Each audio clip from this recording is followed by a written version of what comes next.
नमस्कार प्रणाम। फिर से हमने के आज के बहुत सुंदर एपिसोड बा। बहुत सुंदर कलाकार बानी जेकर मैंने हमारा चैनल पर सबसे पहले के लागल ना जी, अभिषेक सिंह आज हमारे स्टूडियो में फिर से उपस्थित हैं शारदा स्टूडियो में हमारे यूट्यूब चैनल के माध्यम से।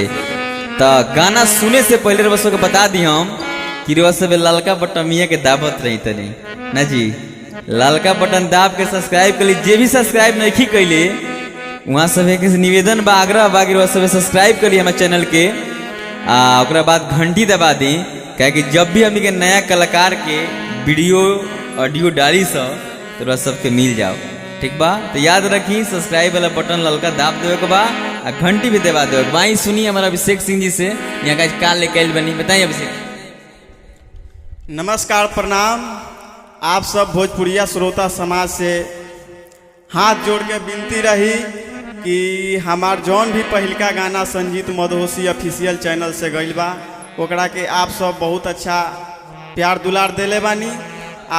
फिर हम हाजिर बानी शारदा रिकॉर्ड्स में, जौन की एगो निर्गुण के भाव बा।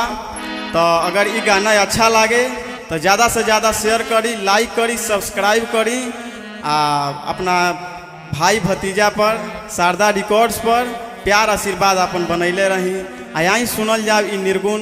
अगर अच्छा लगे तो प्यार जरूर देहब। आप सबसे यही उम्मीद रही हमार।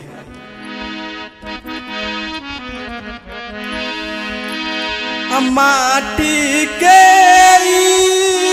बनल शरीरिया, माटी के बनल शरीरिया, माटिए में मिल जाइए भाई हो। केहू कुछ लेके नहीं जाई, केहू कुछ लेके नहीं जाइए भाई हो। केहू कुछ लेके नहीं जाई। पाप और पुण्य के दुई गो डगरिया, अजे बनी जे कर मुसाफिर, मुसाफिर जे बनी जे कर मुसाफिर। पाप और पुण्य के दुई गो डगरिया, जे बनी जे कर मुसाफिर, मुसाफिर जे बनी जे कर मुसाफिर। धर्म राज के धर्म कटा पर, धर्म राज के धर्म कटा पर, अनेक बती तौलाइए भाई हो। केहू कुछ लेके नहीं जाई, केहू कुछ लेके नहीं जाइए भाई हो। केहू कुछ लेके नहीं जाई। देखिए लास्ट अंतरा बा। अचार कहरिया बांस के डोलिया, तापर लला की चदरिया, चदरिया तापर लला की चदरिया।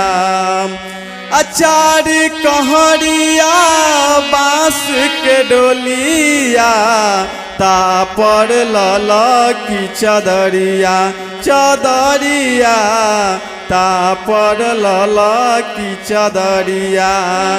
सोना जैसन देह के अगिया, सोना जैसन देह के अगिया, अदेला राख बनाइए भाई हो।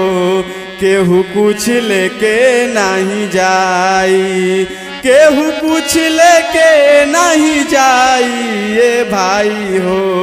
केहू कुछ लेके नहीं जाई। चलिए ये गाना संजीत मधोसी ऑफिशियल चैनल से जा रहा है, तो आप लोगों को अगर अच्छा लगे, अगर अच्छा शेयर कीजिएगा, आप सब्सक्राइब कीजिएगा। अगर प्यार दुलार अपना बनाते रहिएगा तो ऐसे ही हम Sharda Records Sanjeet Madhosi official channel से हर रोज़ प्रयास करेंगे, एक से एक बढ़ के अच्छा गाना आप सबके बीच प्रस्तुत करेंगे। आइए सुनते हैं अपने बड़े भैया संजीत मधोसी। थैंक यू, बहुत अच्छा गाए आप। भगवान माता सरस्वती आपको मैंने इतना सुर भर दें आपके अंदर कि इतना अच्छे गायक बन जाएं आप कि हमारा सीना चौड़ा है जब आप बोले कि संजीत भैया हमको यहाँ तक पहुँचाएं। बहुत खुशी होगा मुझे। माता से कामना रहेगा कि बहुत ऊंचाई तक जाएं आप।